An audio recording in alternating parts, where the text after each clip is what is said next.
হাসপাতালে এক রোগী মৃত্যুর সঙ্গে লড়ছিল, যার মাথা থেকে রক্ত ঝরছিল এবং প্রতিটি নিঃশ্বাসে জীবন শেষ হয়ে আসছিল। এমন সময় একজন ডাক্তার শান্ত মুখে দ্রুত পায়ে সেখানে এলেন, কিন্তু যেই মুহূর্তে তার চোখ সেই রোগীর ওপর পড়ল, তার মুখ কঠিন হয়ে গেল, চোখ জলে ভরে গেল এবং কাঁধ কেঁপে উঠল। কারণ স্ট্রেচারে শুয়ে থাকা রোগীটি অন্য কেউ নয়, তার নিজের তালাকপ্রাপ্ত স্বামী ছিল, যে তাকে একসময় গালিগালাজ করেছিল, যন্ত্রণা দিয়েছিল এবং তার গর্ভে বেড়ে ওঠা সন্তানকে কেড়ে নিয়েছিল। সে তাকে ভুলে গিয়েছিল, কিন্তু আজ মৃত্যুর দোরগোড়ায় সেই ব্যক্তি তার সামনে পড়েছিল। আর সেই মুহূর্তে সে শুধু একজন নারী ছিল না, সে একজন ডাক্তার ছিল। তাকে সিদ্ধান্ত নিতে হতো যে সে জীবন বাঁচাবে নাকি যন্ত্রণার হিসাব নেবে। কিন্তু সেদিন যা ঘটেছিল তাতে মানবতাও কেঁপে উঠেছিল। সম্পূর্ণ গল্পটি জানতে ভিডিওটি শেষ সেকেন্ড পর্যন্ত অবশ্যই দেখুন, কিন্তু তার আগে ভিডিওটি লাইক করুন, চ্যানেলটি সাবস্ক্রাইব করুন এবং কমেন্টে আপনার ও আপনার শহরের নাম অবশ্যই লিখুন। বন্ধুরা, উদয়গড় শহরের কেন্দ্রস্থলে অবস্থিত একটি বিখ্যাত বেসরকারি হাসপাতাল সাভেরা কেয়ার সেন্টারে ডক্টর কাব্য সিং নিজের কেবিনে বসেছিলেন। তিনি শুধু নামে নয়, নিজের কাজেও পরিচিত ছিলেন। প্রতিদিন যেন একটি মিশন ছিল, একটি নতুন জীবন বাঁচানোর সংকল্প। আর সেদিনও তেমনই চলছিল, যখন হঠাৎ দরজাটা সশব্দে খুলে গেল। দুজন লোক দৌড়ে ভেতরে এলো, ঘামে ভেজা, চোখে ভয় আর অস্থিরতা। হাত জোর করে অনুনয় করতে লাগলো, ডাক্তার সাহেবা, দয়া করে একবার তাড়াতাড়ি আমাদের রোগীকে দেখে নিন, ও মারা যাবে, অনেক রক্ত ঝরে গেছে, প্লিজ শুধু একবার দেখে নিন। ডক্টর কাব্য ফাইল বন্ধ করে কোনো কথা না বলেই চেয়ার থেকে উঠে দাঁড়ালেন। ওই কণ্ঠস্বরে এমন কিছু একটা ছিল, এক আকুল সত্যতা যা তাকে টেনে নিয়ে গেল। যেই তিনি ইমার্জেন্সি ওয়ার্ডের দিকে ঘুরলেন, সামনে থেকে একটি স্ট্রেচারে করে রোগীকে আনা হচ্ছিল। আর তখনই যেন সব কিছু থেমে গেল। সময় যেন এক ধাক্কা দিল, হৃদস্পন্দন থেমে গেল আর চোখ সেখানেই জমে গেল। ওই মুখ, যে মুখটাকে তিনি জীবন থেকে কেটে ফেলে দিয়েছিলেন, ওটা ছিল সমর ভার্মার মুখ। হ্যাঁ, তারই তালাকপ্রাপ্তা স্বামী। মাথা থেকে রক্ত ঝরছিল, একটা হাত ভাঙা ছিল আর মুখে যেন মৃত্যুর ছায়া নেমে এসেছিল। কাব্যের চোখ থেকে জল গড়িয়ে পড়ল, কিন্তু তিনি সঙ্গে সঙ্গে নিজেকে সামলে নিলেন। তিনি একজন ডাক্তার ছিলেন, তিনি ভেঙে পড়লেও কাউকে তা দেখতে দেন না। চোখের জল মুছে দ্রুত বললেন, অক্সিজেন লাগাও, ব্লাড গ্রুপ ম্যাচ করাও, যত দ্রুত সম্ভব সব কিছু করো, আর এক ফোঁটা রক্তও যেন না ঝরে, এই রোগীকে বাঁচাতে হবে। স্টাফ বুঝে গিয়েছিল যে মামলা গম্ভীর, ব্যাপারটা গুরুতর। আর ডক্টর কাব্য এবার শুধু ডাক্তার নন, অন্য কিছুও। সবাই নিজের নিজের কাজে লেগে পড়ল। আইসিইউ তৈরি করা হলো, ইনজেকশন, ওষুধ, মেশিন, সব কিছু এক মুহূর্তে জোগাড় করে নেওয়া হলো। আর কাব্য শুধু এক দৃষ্টে চেয়ে রইলেন সেই মুখের দিকে, যা একসময় তার জীবনের অংশ ছিল, যে তাকে ভেঙেছিল, কাঁদিয়েছিল, একা ছেড়ে গিয়েছিল। কিন্তু আজ সেই মানুষটি মৃত্যুর সঙ্গে লড়ছিল, আর তার সামনে দাঁড়িয়েছিল একজন নারী যে হার মানেনি।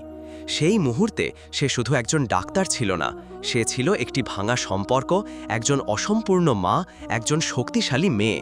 আর এখন প্রশ্ন ছিল, সে কি শুধু রোগীকে বাঁচাচ্ছে নাকি নিজেকেও? দুদিন ধরে সমর ভার্মা অজ্ঞান ছিল। মেশিনের বিপ বিপ শব্দ, ওষুধের গন্ধ আর আইসিইউ এর সেই ঠান্ডা দেওয়ালের মাঝে কেবল একটি মুখ প্রতি মুহূর্তে উপস্থিত থাকত, ডক্টর কাব্য সিং। তিনি সেখানে প্রতি ঘন্টায় আসতেন, তার রিপোর্ট দেখতেন, কিন্তু কিছুই বলতেন না। তার চোখে যে যন্ত্রণা ছিল তা শব্দের চেয়ে অনেক বড় ছিল। তারপর তৃতীয় দিন সকালে চোখ দুটো ধীরে ধীরে খুলল।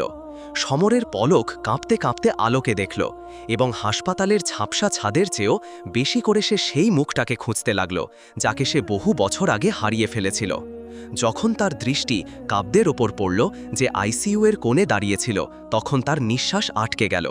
কিছুক্ষণ শুধু চেয়ে রইল, তারপর ঠোঁট নড়ল এবং কাঁপা কাঁপা স্বরে বলল, কাব্য, তুমি? কাব্য তার দিকে তাকাল, একদম শান্ত মুখ, কিন্তু চোখে সেই সমুদ্র যা কখনো শুকায় না। তোমার জ্ঞান ফিরেছে, এটাই যথেষ্ট। আমি এখানে কিভাবে? সমরের গলা ছিল দুর্বল, ভাঙা ভাঙা, যেন অতীতের কোনো স্মৃতি আবার ফিরে আসছে। কাব্য একটু কাছে এলো, কিন্তু তখনও কিছুটা দূরত্ব বজায় রেখেছিল। দুজন লোক তোমাকে নিয়ে এসেছিল, পথ দুর্ঘটনা হয়েছিল, মাথা থেকে রক্ত ঝরছিল, হাত ভাঙা ছিল আর হৃদস্পন্দন কমে যাচ্ছিল। তোমাকে সময় মতো আনা হয়েছে, তাই বেঁচে গেছো।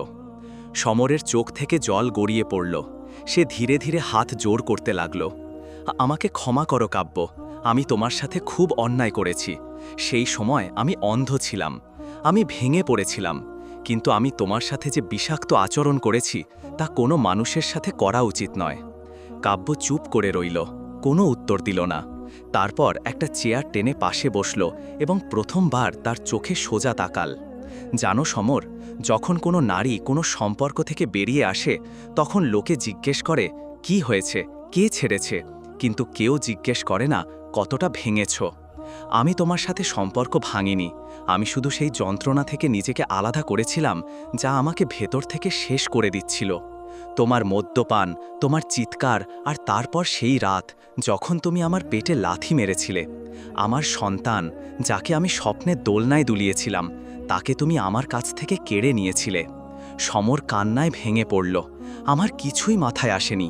সেই সময় আমি দিশেহারা হয়ে পড়েছিলাম, নেশা আমাকে অন্ধ করে দিয়েছিল। কিন্তু আজ যখন জীবন আমার নিঃশ্বাস থেকে পিছলে যাচ্ছিল, তখন একটাই মুখ ছিল যা মৃত্যুর সাথে লড়ছিল, আর সেটা তুমি ছিলে, আমার সেই কাব্য। কাব্যের চোখ ভেজা ছিল, কিন্তু মুখ তখনও দৃঢ়। আমি একজন ডাক্তার সমর, আর তোমার চিকিৎসা করা আমার দায়িত্ব ছিল। কিন্তু ক্ষমা করো, তোমার দেওয়া আঘাতের চিকিৎসা আজও অসম্পূর্ণ। সমর কাপা হাতে কাব্যের সিথির দিকে দেখল, তারপর জিজ্ঞেস করল, তুমি আবার বিয়ে করেছ? কাব্য হালকা হাসির সাথে মাথা নাড়ল। না, যখন একজনই সঙ্গ দিল না তখন আরেকজন কেন দেবে? সিন্দুর এখনও সেখানেই আছে যা তুমি একদিন পরিয়েছিলে, কিন্তু তার রং এখন আমার পরিচয় নয়, আমার চেতাবনী হয়ে গেছে। সমর চুপ করে রইল। তারপর এক দৃষ্টে তার দিকে চেয়ে বলল, আমি এখন বদলে গেছি। যদি সুযোগ পাই তবে নিজেকে প্রমাণ করতে চাই, তোমার বিশ্বাস জিততে চাই। আমি শুধু চাই তুমি আবার আমার জীবনে ফিরে এসো। যদি নাও আসো, শুধু একবার ক্ষমা করে দাও, যাতে আমি শান্তিতে মরতে পারি। কাব্য দীর্ঘশ্বাস ফেলল। তুমি এখন মরছ না সমর, আর আমি তোমাকে মরতে দেব না। কিন্তু ক্ষমা শব্দটা এত ছোট যে আমার যন্ত্রণাকে স্পর্শও করতে পারে না। এখন শুধু একটা কাজ করো, 15 দিন এই হাসপাতালে থাকো, সুস্থ হও, আর তারপর ভাবো কিভাবে বাঁচতে হবে। মরে যাওয়া খুব সহজ সমর, কিন্তু বেঁচে থেকে নিজেকে শুধরে নেওয়াই আসল ক্ষমা। হাসপাতালের সেই ঘরে যেখানে একসময় শুধু ওষুধের গন্ধ থাকত, এখন সমরের চোখে আশার এক ক্ষীণ শিখা দেখা যেতে লাগল। ডক্টর কাব্য রোজ তার ঘরে আসতেন, রিপোর্ট দেখতেন, ওষুধ পরীক্ষা করতেন। কিন্তু তিনি এখন শুধু একজন ডাক্তারের মতো নন, বরং একটি পুরনো পরিচয়কে বাঁচিয়ে রাখার চেষ্টা করছিলেন, যা তিনি বহু বছর আগে হারিয়ে ফেলেছিলেন। সমর, যে একসময় একজন অহংকারী এবং নেশাগ্রস্ত স্বামী ছিল, এখন প্রতিদিন সকালে চোখ খোলার পরেই ঈশ্বরকে দেখত এবং সবার আগে একটাই কাজ করত, দুহাত জোর করে নার্সদের ধন্যবাদ জানাত। ধন্যবাদ দিদি, আপনি রাতে ওষুধ দিয়েছেন, মাফ করবেন আপনাকে বারবার জাগাতে হয়েছে। স্টাফ এখন অবাক। সেই সমর, যে নিজের স্ত্রীকেই অপমান করত, আজ সবাইকে ধন্যবাদ বলতে শিখে গেছে। কাব্যের জন্য এটা দেখা সহজ ছিল না। কখনো কখনো সে আইসিইউ এর বাইরে থেকে চুপচাপ তাকে দেখত, কিভাবে সে বই পড়ছে, কোনো গরিব ওয়ার্ড বয়ের সাহায্য করছে, এবং অনেক সময় দেয়ালের দিকে মুখ করে চুপচাপ কাঁদছে। তার চোখে এখন কোনো অভিনয় ছিল না, ছিল শুধু অনুশোচনা এবং সম্ভবত বদলে যাওয়ার এক আন্তরিক প্রচেষ্টা। কিন্তু কাব্যের ভেতরে অন্য কিছু চলছিল, মন আর মস্তিষ্কের মধ্যে এক যুদ্ধ। সত্যিই কি কোনো মানুষ বদলে যেতে পারে? এই প্রশ্নটি প্রতি রাতে তার ঘুমে হানা দিত। এক সন্ধ্যায় যখন হাসপাতালের আলো কিছুটা ম্লান ছিল, সমর কাব্যকে একা আইসিইউ এর কোণে দেখল। সে ধীরে ধীরে উঠল, নিজের আহত পা নিয়ে খোঁড়াতে খোঁড়াতে তার কাছে গেল। কাব্য, একটা কথা জিজ্ঞেস করব? কাব্য তার দিকে হালকা নজরে তাকালো। হ্যাঁ বলো। যদি সময়কে পেছনে নিয়ে যাওয়া যেত, তাহলে কি তুমি আমাকে আবার বেছে নিতে? কাব্য চুপ হয়ে গেল। সে কিছুক্ষণ ভাবল, তারপর বলল, যদি সময় পেছনে যেত তাহলে হয়তো আমি তোমাকে বদলানোর চেষ্টাই করতাম না, আমি শুধু নিজেকে বাঁচিয়ে নিতাম। সমর হাসল, কিন্তু সেই হাসিটা ভেতর থেকে ভাঙা ছিল। তুমি ঠিকই বলেছ, আমাকে বদলানো তোমার কাজ ছিল না, ওটা আমার কাজ ছিল। কিন্তু এখন যদি আমি নিজে বদলাতে চাই, তাহলে কি কোনো আশা আছে? কাব্যের চোখ জলে ভরে গেল। আশা সবসময় থাকে সমর, কিন্তু বিশ্বাস, ওটা একবার ভেঙে গেলে তার মেরামত সহজ হয় না। তোমার করা অপরাধের ক্ষমা শুধু কথাই মিলবে না, তোমাকে প্রতিদিন বদলে গিয়ে দেখাতে হবে, নিজের সাথে লড়তে হবে, আর আমাকেও আমার সেই কাব্যকে ফিরিয়ে আনতে হবে যাকে তুমি একদিন ভেঙে দিয়েছিলে। সমর মাথা নিচু করল। আমি প্রস্তুত। যদি তুমি বলো তাহলে এখানে, তোমার এই শহরে, তোমার হাসপাতালের পাশেই একটা ভাড়ার ঘর নিয়ে নেব, চাকরি করব আর প্রতিদিন নিজেকে তোমার সামনে প্রমাণ করব। কাব্য কিছুক্ষণ চেয়ে রইল, তারপর ধীরে ধীরে বলল, ঠিক আছে সমর, আরও 15 দিন এখানে থাকো, তারপর আমরা কথা বলবো। কিন্তু একটা কথা মনে রেখো, আমি তোমার সাথে তোমার বাড়িতে যাব না। যদি তুমি সাথে থাকতে চাও তাহলে আমার দুনিয়ায় এসো, কারণ আমি এটাকে রক্ত আর চোখের জল দিয়ে তৈরি করেছি, আর এখন আমি এটাকে আবার কারোর ভরসায় ছাড়তে পারবো না। 15 দিন কেটে গিয়েছিল। সমর এখন প্রায় পুরোপুরি সুস্থ হয়ে উঠেছিল। শরীরের ঘা তো শুকিয়ে গিয়েছিল, কিন্তু তার আত্মার যে ভাঙন ছিল তা সারিয়ে তুলতে হয়তো কয় জনম লাগত। হাসপাতালের সেই শেষ সকাল ছিল যখন সমর ডিসচার্জ পেপার হাতে নিয়ে হাসপাতালের গ্যালারিতে দাঁড়িয়েছিল। কাঁধে একটা ছোট ব্যাগ ঝোলানো, আর চোখ দুটো বারবার সেই দরজার দিকেই তাকিয়েছিল যেখান দিয়ে প্রতিদিন সকালে ডক্টর কাব্য আসতেন। ঠিক তখনই কাব্য এলেন। সমর হাত জোর করে বলল, আপনি আমার জীবন বাঁচিয়েছেন, কিন্তু তার চেয়েও বড় কথা হলো আপনি আমাকে আমার ভুলের সাথে পরিচয় করিয়েছেন। এখন আমি আমার বাকি জীবনে প্রতিদিন একজন ভালো মানুষ হওয়ার চেষ্টা করব। শুধু একটাই অনুরোধ, মাঝে মাঝে কি দেখতে আসতে পারি? কাব্য কিছুক্ষণ চুপ করে রইল, তারপর বলল, সমর, এই শহর শুধু তোমার স্মৃতির সাথে জড়িত নয়, এখন একটা আমার পরিশ্রম, আমার পরিচয়ের সাথেও জড়িয়ে গেছে। তুমি এখানে থাকতে পারো, কিন্তু শর্ত সাপেক্ষে। প্রথম শর্ত, মদ স্পর্শ করবে না। দ্বিতীয় শর্ত, নিজের জীবন নিজে সামলাবে, আমার ভরসায় নয়। তৃতীয় শর্ত, যে সম্পর্ক তুমি ভেঙেছিলে যদি আবার তা জোড়া লাগাতে চাও তাহলে প্রতিদিন নিজেকে প্রমাণ করতে হবে, আমার চোখে, আমার আত্মায়। সমর আবেগপ্রবণ হয়ে বলল, আমি তোমার বাড়ি ফিরব না, কিন্তু যদি তুমি চাও তাহলে একটা ছোট ভাড়ার ঘরে তোমার হাসপাতালের কাছেই থাকব, আর রোজ সেই দরজা দিয়ে উঁকি দেব যেখানে একদিন তুমি আমাকে আবার ডাকতে পারবে। কাব্যের চোখ জলে ভরে গেল, কিন্তু সে নিজেকে সামলে নিল। ঠিক আছে, আজ থেকে তোমার পরীক্ষা শুরু, কিন্তু মনে রেখো, আমি আর সেই কাব্য নই যে মন থেকে হেরে যেত। এখন আমি মাথা উঁচু করে জীবনের সাথে লড়ি। কয়েক সপ্তাহ কেটে গেল। সমর এখন হাসপাতালের কাছেই একটি ওষুধের দোকানে কাজ করতে শুরু করেছিল। রোজ সকালে তাড়াতাড়ি উঠত, যোগব্যায়াম করত, মন্দিরে যেত এবং তারপর পুরো ইমানদারি, পুরো সততার সাথে নিজের দায়িত্ব পালন করত। সে দিনে অনেকবার হাসপাতালের বাইরে দিয়ে যেত, কিন্তু কখনো ভেতরে যাওয়ার চেষ্টা করত না, শুধু একটাই আশা নিয়ে। তারপর এক সন্ধ্যায় যখন বৃষ্টি হচ্ছিল আর হাসপাতালের বাইরে ঠান্ডা হাওয়া বইছিল, কাব্য নিজের কেবিনে একা বসেছিল। হাতে সেই পুরনো ছবিটা যেখানে সে আর সমর বিয়ের দিনে হাসছে। কিছুক্ষণ পর সে একটা নম্বর ডায়াল করল। সমর? হ্যাঁ কাব্য, কাল সকালে 9টায় হাসপাতালে চলে এসো, কথা আছে। পরের দিন সমর হাসপাতালে পৌঁছালো। কাব্য তাকে নিজের অফিসে ডাকল। ঘরে একটা গভীরতা ছিল, নীরবতা ছিল, আর ছিল এক অন্য ধরনের আবেগ। কাব্য ধীরে ধীরে বলল, আমি অনেক ভেবেছি সমর, কোনো সম্পর্ক কি দোবারা বাঁচা যায়? কাউকে কি আরেকটা সুযোগ দেওয়া দুর্বলতা নাকি সাহস? আর তারপর আমি নিজেকেই জিজ্ঞেস করলাম, আমি কি এখনো সেই মানুষটাকে চিনি যে আমার সামনে দাঁড়িয়ে আছে? আর উত্তর পেলাম না। যে সমর আমাকে ছেড়ে গিয়েছিল সে মরে গেছে, আর যে এখন আছে সে হয়তো সেই যাকে আমার পাওয়ার কথা ছিল। তাই যদি তুমি এখনো এটাই চাও তবে এক শর্তে। সমর মনোযোগ দিয়ে শুনছিল, নিঃশ্বাস থমকে গিয়েছিল। তুমি আমার সাথে থাকতে পারো, কিন্তু আমার বাড়িতে, আমার শর্তে, যেখানে আমি ডাক্তারও আবার একজন নারীও। আমি তোমার সাথে চলবো, তোমার পেছনে নয়, তোমার সমান হয়ে, তোমার ছায়া হয়ে নয়। সমর এক মুহূর্ত দেরি না করে হাত জোড় করল এবং চোখ থেকে বড় বড় জলের ফোঁটা ঝরতে লাগল। সে বলল, আমি শুধু তোমার সঙ্গ চাই, তোমার সমান হয়ে, তোমার বোঝা বা তোমার মালিক হয়ে নয়। তারপর দুজনে একে অপরের চোখে তাকালো। কিছু বলল না, কিন্তু সেই নীরবতায় যা বলা হলো তা হয়তো হাজার হাজার শব্দের চেয়েও বেশি শক্তিশালী ছিল। আর পরের মুহূর্তেই দুজনের হাত এক হয়ে গেল। একটা ভাঙা সম্পর্ক আবার জুড়ে গেল, কিন্তু এবার ভালোবাসায় নয়, বোঝাপড়ায়, যন্ত্রণায় নয়, সম্মানে। জীবন যখন দ্বিতীয়বার সুযোগ দেয় তখন তা আগের চেয়ে অনেক বেশি গম্ভীর, অনেক বেশি গভীরতায় পূর্ণ হয়।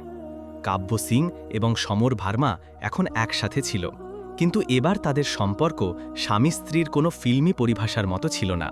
এই সম্পর্ক ছিল এক সাঝা সংঘর্ষের, এমন এক সম্পর্ক যা এখন ভালোবাসার চেয়েও বেশি বোঝাপড়া, বিশ্বাস এবং সম্মানের ওপর টিকে ছিল। এখন সমরের কাছে একটা শান্তি ছিল, একটা গর্ব ছিল যে সে বদলে গেছে এবং এখন সে শুধু একজন স্বামী নয়, একজন ভালো মানুষ হয়ে উঠছে। একদিন কাব্য তাকে বলল, সমর, আমি চাই আমরা এখন আমাদের সম্পর্ককে সবার সামনে স্বীকার করি। অনেক লুকিয়েছি, আব সমাজ কো ভি দিখা দে, এবার সমাজকেও দেখিয়ে দিই যে যদি মানুষ শুধরে যায় তাহলে সে আবার সম্মান পেতে পারে। সমর প্রথমে ইতস্তত করে বলল, লোকে কি মানবে? সমাজ কি আমাদের বুঝবে? কাব্য হেসে বলল, যদি দুনিয়া ভুলের শাস্তি দিতে পারে তাহলে অনুশোচনাকে ক্ষমাও করতে পারে, শুধু শর্ত এটাই যে তুমি নিজেকে মন থেকে বদলে ফেলেছ। এরপর এক সন্ধ্যায় হাসপাতালের অডিটোরিয়ামে একটি বিনামূল্যে স্বাস্থ্য শিবিরের আয়োজন করা হলো। মঞ্চে কাব্য দাঁড়িয়েছিল, শত শত রোগী, ডাক্তার এবং শহরের মানুষ জড়ো হয়েছিল। তখনই সে মাইক হাতে নিয়ে বলল, আজ আমি আপনাদের একটা কথা বলতে চাই। যে মানুষটা একদিন আমার জীবন ভেঙে দিয়েছিল, আজ সেই মানুষটাই আমার জীবনের সবচেয়ে বড় সাহারা হয়ে উঠেছে। কারণ সে শুধু আমার কাছে নয়, নিজের কাছেও ক্ষমা চেয়েছে এবং নিজেকে প্রতিদিন আরও ভালো প্রমাণ করেছে। আমি তাকে গ্রহণ করিনি, আমি একজন নতুন মানুষকে বেছে নিয়েছি যে তারই ছায়া থেকে তৈরি হয়েছে। ভিড়ের মধ্যে নীরবতা ছেয়ে গেল এবং মঞ্চে সমরকে ডাকা হলো। সমর চুপচাপ মাথা নিচু করে মঞ্চে এলো। কাব্য তার গলায় একটি ফুলের মালা পরিয়ে দিল এবং নিজে তার দিকে তাকিয়ে বলল, এই সম্পর্ক এখন শুধু স্বামী স্ত্রীর নয়, মানবতা এবং বিশ্বাসের। করতালির শব্দে চারদিক মুখরিত হল। চোখের জলের মাঝে অনেক মুখে হাসি ছিল আর অনেক ক্ষতে যেন মলম লেগে গিয়েছিল। গল্প শেষ হয়নি, শুধু নতুন অধ্যায় শুরু হলো। কাব্য এখন তার হাসপাতালের প্রধান ডাক্তার ছিল আর সমর একজন মেডিকেল সোশ্যাল ওয়ার্কার যে প্রত্যেক রোগীর সেবা করাকে নিজের ধর্ম বলে মনে করত। তাদের কাছে সবকিছু ছিল না, কিন্তু যা ছিল তা সত্যি ছিল, সম্পূর্ণ ছিল এবং সত্যিকারের বদলের গল্প ছিল। বন্ধুরা, সম্পর্ক কখনো পুরোপুরি ভাঙে না। যদি মনে সত্যিকারের অনুশোচনা থাকে, যদি মানুষ সত্যি বদলাতে প্রস্তুত থাকে, তাহলে হয়তো সময়ও তাকে আরেকটা সুযোগ দেয়। কিন্তু ক্ষমা চাওয়া যতটা সহজ, ক্ষমা করা তার চেয়ে অনেক বড় সাহসের কাজ।